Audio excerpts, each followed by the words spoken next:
Nigga, lay it down.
Station on 2 for eclipse photos. Go on 2. Rebecca, just once the photo TV guys have a look at it, we're obviously going to be looking down primarily on the second pass, but if they got some feedback for us, we'll appreciate it for the third pass where we'll see the 85% eclipse. Okay, comrade, we'll see what they have to say and we'll pass along any words.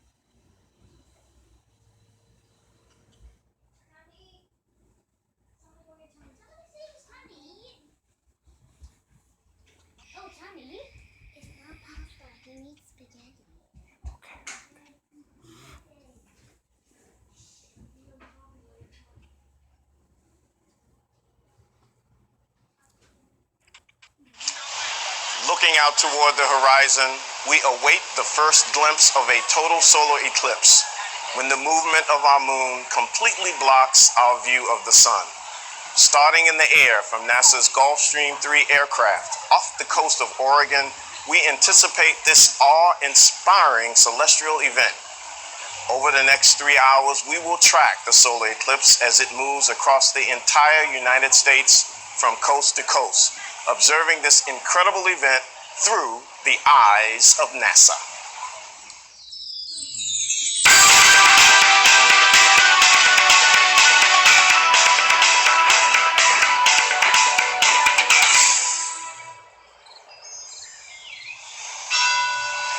Hello and welcome. I'm Dwayne Brown from NASA's Office of Communications. And over the next 3 hours, we're going to look through the eyes of NASA and experience today's total solar eclipse. I have a great team here on stage. Joining me to my immediate left is Jadi Collado Vega. Hi, everybody. Who is a space weather scientist. Solar scientist next to her, Alex Young. Over to my right,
gorgeous. A total solar eclipse is going to happen in a very narrow pass, 70-mile wide, that comes all the way from Oregon, crossing the whole continent of the United States, and getting out here in South Carolina.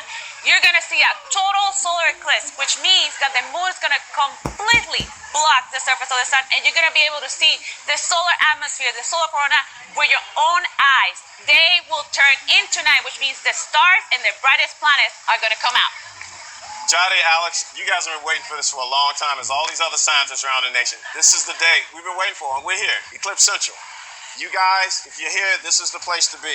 We have remote NASA TV broadcast sites along the path of totality so that anyone watching along with us can also experience the total solar eclipse. We'll also share information about how to experience the eclipse safely wherever you are and give you a peek at all the exciting plans NASA experts have today. Alex, okay, so Mr. Solar Man, what is so unique about the solar eclipse? Well, this is an amazing opportunity. The last time we had a total solar eclipse in the continental U.S. was '79, but the last time we had one that went from coast to coast was 1918, 99 years ago. So we are having a total solar eclipse that's covering a huge portion of populated, accessible land. This is giving us an unprecedented opportunity to study, to look at the impacts on the Earth, to see the corona, and give us science like we've never had before. I mean, the last time we had this kind of connection to where we are and who we are was actually really the Apollo 8 Earthrise. And that gave us a perspective outside of just the Earth. It showed us that we were part of something bigger. And that's what this total solar eclipse brings for us. It allows us a window into the universe. And this is the most connected, most well-observed event that we've ever had in terms of a total solar eclipse. The data and the experiences are going to be amazing. Okay, so we're certainly witnessing a monumental celestial and historical event today. We'd like to take a moment to talk about safety. So, Jody, can you help me out here? So, I will help you out. You never look directly at the sun, and you may have seen these eclipse glasses, and they're designed with special purpose solar filters. Ordinary sunglasses, even very dark ones, are not safe for looking at the sun. Now, if you're in the path of totality, there is a short time frame that you can take your glasses off. This is only when the moon completely blocks the sun, and that is during totality. Let's watch this video to learn more.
Okay, so Alex and Jody, I'm very fortunate that I have glasses, and a lot of people have glasses, but a lot of people don't have glasses.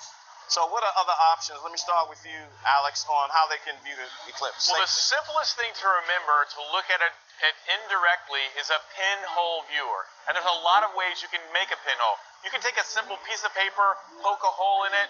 In fact, I've got here a 3D map of the path across the U.S. with a hole in it that I can use as a pinhole to project the circular sun down on the ground, and then you can see the moon move across it. As a matter of fact, anything with holes, including this colander, is something you can use to look at the eclipse. But you can also use something a little more sophisticated if you want. So you can actually make a box. You actually just do two holes in one side of the box and then put white paper on the inside. Then put aluminum foil, do a hole in the middle, not too big, that you can actually project the sun inside the box. Make sure that the sun is actually behind you so you can actually look at it inside of the box. It will be an amazing projector. Okay, so before I toss the social, I got to do this because we're on the College of Charleston, and College of Charleston students, make some noise! That's what I'm talking about. Okay, so the social media world is going to break records. So let me toss to my man, John, on the social front. What's going on? Thanks, Dwayne. There are literally millions of people watching this broadcast right now. We're going to be monitoring the conversation online and taking your questions as a total solar eclipse treks across the United States. There's a tremendous amount of excitement online, and we want to share with you at home. So we will show you images of the eclipse from your unique vantage point. Submit your pictures and questions using the hashtag Eclipse2017 and follow the conversation online. For updates, be sure to follow, let's see if I can remember all these, NASA on Facebook, Twitter, Tumblr, Instagram, Snapchat, and LinkedIn. Additionally, we're providing live coverage during the eclipse on Facebook Live on NASA's Facebook page. You can ask your questions in the comment thread, check out their streaming sites like NASA's Periscope account on Twitter, Twitch TV, Ustream, and on YouTube. And of course, you can watch it on nasa.gov and nasa.gov/eclipse live and on the NASA app. And we have a special feature for you. If you visit our Facebook Live page, along with this broadcast, we have a 360 view from right here in Charleston, South Carolina. With this tool, you can pan around on your computer and mobile device and even look up to the sky as the moon transits the sun during the eclipse. It'll be like you're right here with us in Charleston, minus the sweltering heat. Visit the NASA Facebook page and check it out. And finally, share your image of the eclipse with us using the hashtag Eclipse2017 on our Flickr page, which is up here online right now. Share your images with us, and we'll share them right here in the broadcast and also on social media. And finally, enjoy your eclipse viewing, and remember to ask your questions with the hashtag Eclipse2017. Back to you, Dwayne. Well, John, it's social media is going to break some records, and we're going to be coming back to you more and more. So you got to know that one of the most important things here for today is the weather. So, Sean, I'm looking at Charleston skies. We got clouds. I hope that's going to get better, but what's going on around the nation? Over to you. That's right, Dwayne. Yes, the weather is the key factor for viewing today's total solar eclipse. Right here in Charleston, it's about 86 degrees, but with the humidity, it feels more like 99 right now. But what we want to do right now is show you a satellite image from our friends at NOAA, the National Oceanic and Atmospheric Administration. This is from the GOES-16 satellite. It's a brand new weather satellite that NASA built for NOAA and was launched last year. That's going to give you the latest and greatest, very detailed imagery of cloud cover across the country. And what you can see is that things are looking really good for the early parts of the path of totality, places like Oregon and Idaho and Wyoming. And then as you get into parts of the middle section of the country, more places like Beatrice, Nebraska, maybe into Kansas City, Jefferson City, there is some cloud cover there that may hinder your ability to view the eclipse. And looks like as you get into Carbondale, skies are still pretty good there. There are some storm systems developing to the north in other parts of Illinois. And really, things are looking clear again until you get back here in Charleston. As you said, Dwayne, I'm looking up at the clouds to where the sun will be in about an hour. And there is significant cloud cover, but we're keeping our fingers crossed. I do see some pockets of blue in there. So hopefully we'll get to see something. But we'll have more for you later in the broadcast. Dwayne. Thanks, Sean. Hopefully you can use some of your connections to get us some good weather here in Charleston. So the moon is already moving across the face of the sun. We're getting close to viewing our first total eclipse of the day. We're minutes away, and remember, the total solar eclipse starts on the west coast of the United States in Oregon, and we will be bringing you live images as it occurs. NASA's Ames Research Center's Jesse Carpenter is standing by in Salem, Oregon at the Oregon State Fairgrounds. Jesse, give us a status report. Oh, wow. Thanks, Dwayne. Totality is almost here. Oh, this is so exciting. And just before we get to that, though, I want to introduce Andrea Edgecombe again from the Oregon Museum of Science and Industry. Hey. Hi. So tell us a little bit about this really fun, cool viewing event that's going on here. Yeah, well, we are here. We have almost 9,000 people here at the Oregon State Fairgrounds, and we've had some cool stage presentations. We heard from NASA astronaut Don Pettit. He's an Oregonian. We had a University of Oregon professor, and behind us we have some space science partners who've been doing some cool educational activities and really interacting with the crowd. So it's been an awesome morning, and we can't wait for totality in a few minutes. This is such a great event. Thank you for joining us again. We really appreciate it. I know you got to get going. So Yeah, thank you. it's coming soon. And joining us now to talk to us about the sun and give us more information is NASA lead scientist for Eclipse 2017, Madhulika Guhatakirta from Ames Research Center. Hi, Lika. Hey, Jesse. Hey, it's almost here. It's almost here. So, how many eclipses have you seen? I went to see 9 eclipses and I actually landed up seeing 6. The other 3 had inclement weather. We don't have that here today. No, we don't, and it's going to be 7. So, what can you tell us about the sun that'll help our audience understand better? I just want to start by saying I'm in awe at this moment right now. And whatever I say, kind of take it with that filter because we are very close to totality. We are. We live in the outer atmosphere of this magnificent, dynamic, magnetically variable star that dominates every cubic inch of space in our solar system. And if I can get the video, what you would see in the video is that the sun produces storms that can be all engulfing, generating this environment called space weather. The inner edge of the corona that you see that's black in the video we can't is see anything because there, the sun is so intense that it overwhelms the dim brightness of the corona. So even from space, we can't absorb the inner part of the corona. And not only Earth, but the entire solar system, as you can see, lives with this dynamic star. Corona is the region where space weather is born and conditions are set for a supersonic solar wind and a super hot corona, 2 of our outstanding questions in heliophysics in physics, really.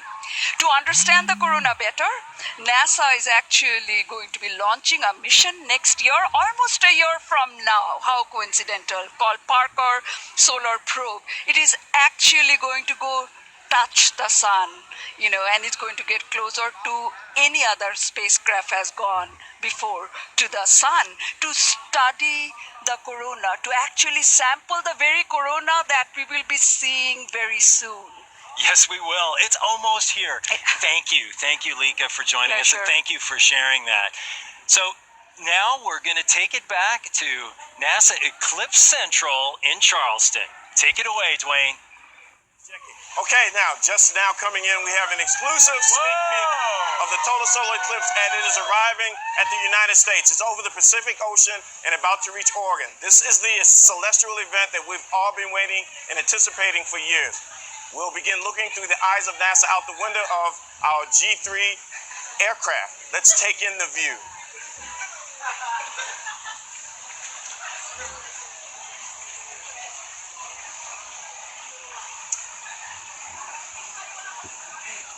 There you have it, folks.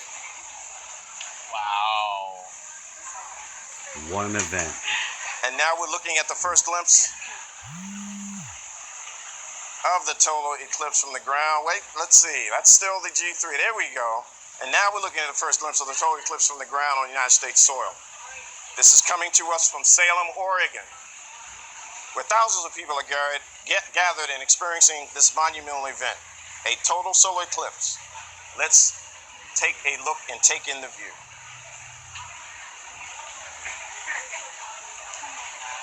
That's so pretty.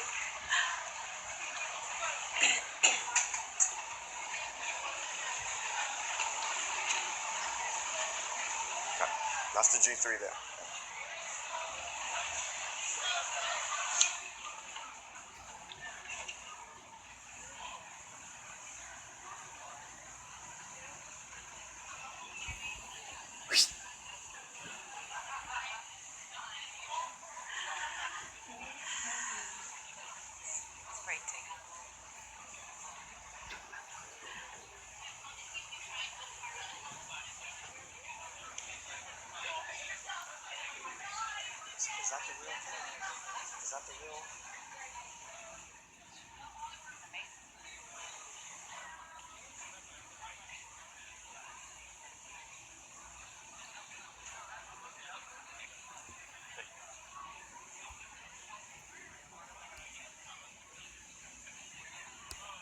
Keep that up, and then we'll look at reaction.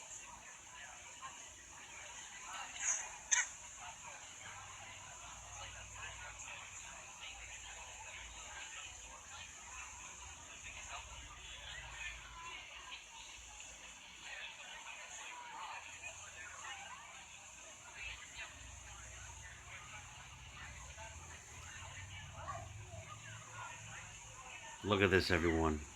This is beautiful.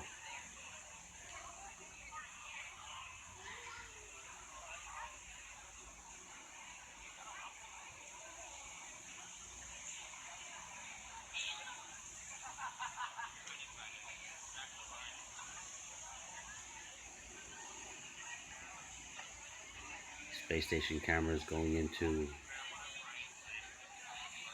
dark side of the orbit.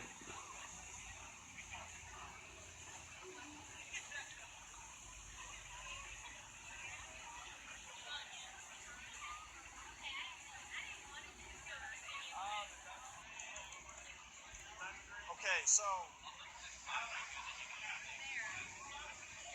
As the moon has now moved, the sun is appearing again, and we can see the diamond ring. It's amazing. It's fantastic. You see the outer edge. I see prominences, little red pieces of chromosphere from the lower atmosphere. This is amazing. This is absolutely amazing. Johnny, what we got? That looks pretty cool. I mean, it's breathtaking. I just, even seeing it right now through the TV, it's just an amazing thing to see. I cannot imagine what we're going to feel here in South Carolina when we have our chance. Well, I hope we have our chance to, Sean, get that weather up here looking good here in Charleston.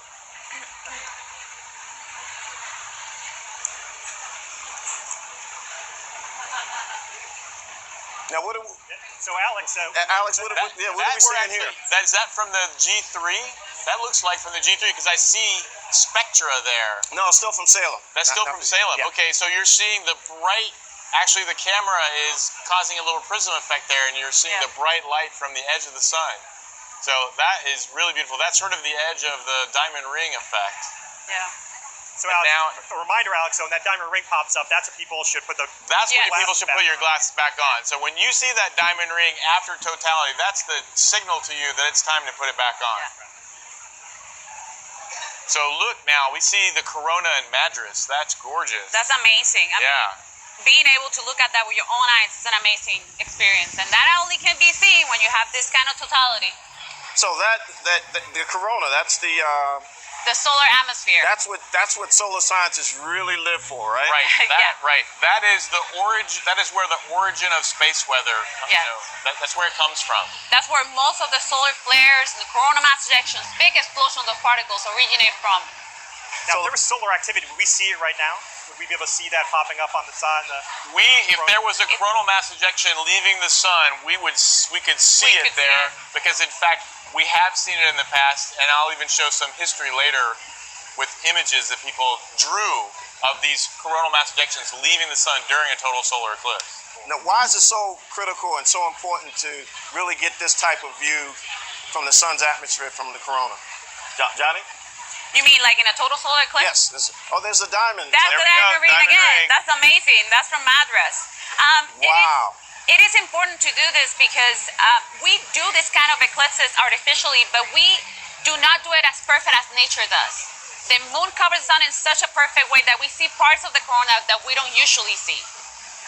So Alex, explain that and safety too, right? So right now, this was the moment when you see that flash of light. That's the moment when it's time to put your glasses back on or start using your indirect methods because now it's too bright and it can damage your eyes. Yeah.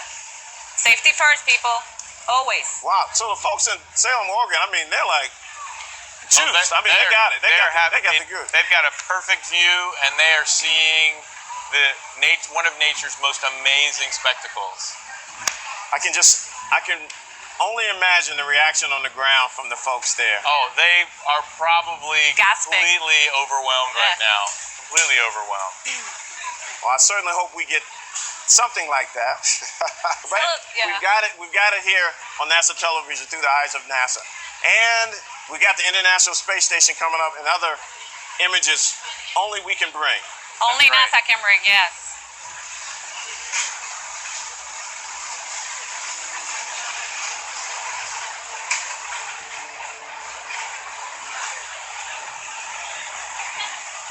Now, is it completely dark or is it coming out? No, what's happening now is the filters are back on, the safe solar filters for the telescope, and now you see the crescent, which is the sun, basically now being revealed after the eclipse. So we're now back to the partial phase Yes. in the other direction. Exactly. Now, how fast is this going? Well, this shadow is passing across the country, depending on where you are, anywhere from 1,200 to 1,800 miles an hour. So this is moving incredibly fast because the moon itself, in its orbit, is moving at almost 3,400 miles an hour. And that, in combination with the rotation of the Earth, is what gives us a shadow moving that fast. Okay, so Gotti, let's talk about space weather. Seeing this and space weather is so important. So just let us really understand why it's important on space weather. So space weather is pretty much the conditions created outside in space due to the sun. We look at space weather because we want to understand these conditions. If you look at the image that you have now, you're going to see SDO image, the Solar Dynamic Observatory. That's where we actually look for the source of space weather, where the solar flares and the coronal mass ejections actually originate from. Well, when we look at SDO, at the images, we also have to look at artificial eclipses, like the one that you're looking at online now. These are actually from the SOHO spacecraft. These are the artificial eclipses that I was talking about, Dwayne. Like this, you have to block the solar surface to be able to see the solar atmosphere, the outside corona. But you're gonna see something like this today, and you saw it. But you're gonna see it better because nature does it better than we can actually do it artificially. Right now, the activity is there's not too much going on in the sun. However, if I do a historic event, which actually was from this past July, you can see a coronal mass ejection, this big explosion of particles that come from the sun. Well, those look pretty intense. Do we have to worry about that? That doesn't look good. Well, you know, space weather, what can actually do is affect communications. We have the magnetic field of the Earth to actually protect us. It's our shield. And what we do is we actually can analyze that using real-time models like the one that you're seeing on the screen, that we actually understand how the magnetic field of the Earth changes with those coronal mass ejections. But space weather can affect communications, satellite instruments, and power grids. Okay, so we're going to toss to Idaho.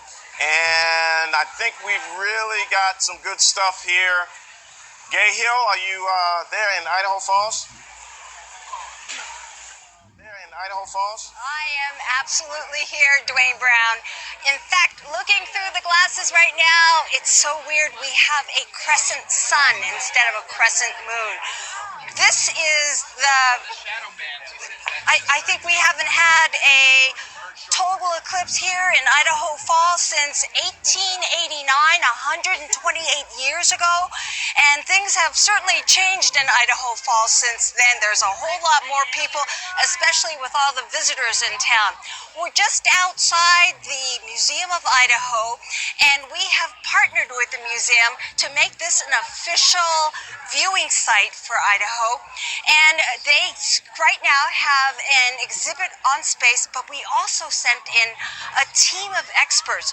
And for the past 3 days, we've had talks, we've had demonstrations, we've shown them visualizations such as eyes on the solar system, and we've shown them artwork. But really, the order of the day is the eclipse, and NASA has that covered too. They have sent an army of volunteers. We call them solar system ambassadors. They are all along the path of totality, and they're volunteers. These are people just telling people what they're seeing and helping them understand. We have one here, right here. His name is Richard Stemper. Hey, Richard. He has been manning this mobile observatory, and that is what is providing our solar telescope shot right now. Now, we asked him, what's it like being a solar system ambassador? And he said, follow along. We did, and we went with him to a school in Southern California. Take a look.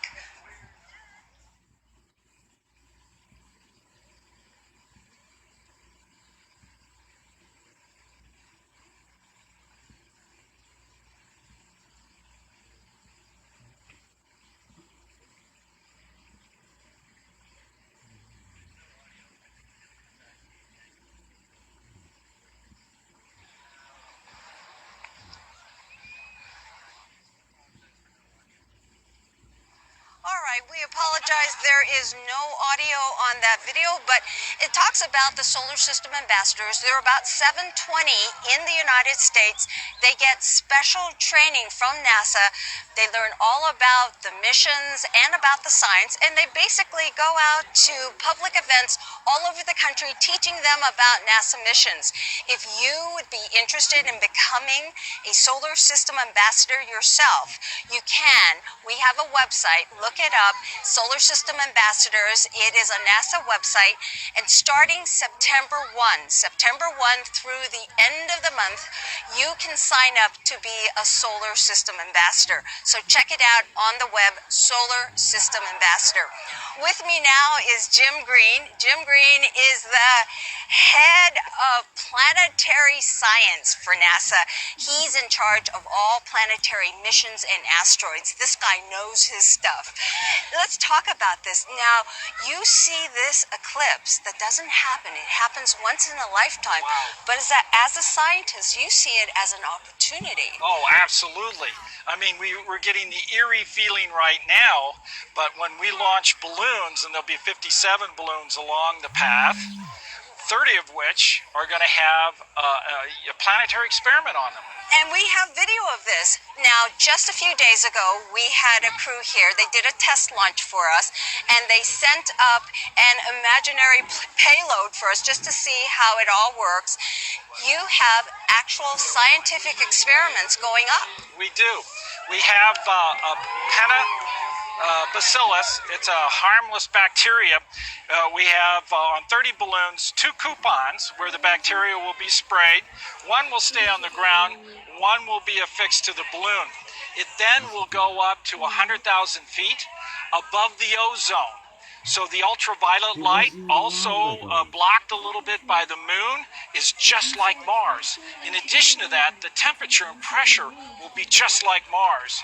So when the balloon goes up higher and bursts, comes down, we'll retrieve that coupon off the balloon, match it with the one on the ground, and then we'll see how many survive. Now, why is that information so critical for Mars research? Well, this bacteria is pretty much everywhere. It's very hardy, and it probably has made its way to Mars, perhaps even on our rovers. And I would like to know if that environment is so harsh that it would eliminate that bacteria or not.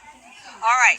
I'm being selfish. I have never seen a total eclipse. And I'm sorry, I would love to talk to all of you people, but I want to put on my glasses too and take a look. Can we continue this conversation? I have to do this too. All right, and watch, and we can talk. All right, so we still... Sliver. Just a little sliver of the sun right now. And let's talk about this. Why is this so rare? Nigga, lay it down.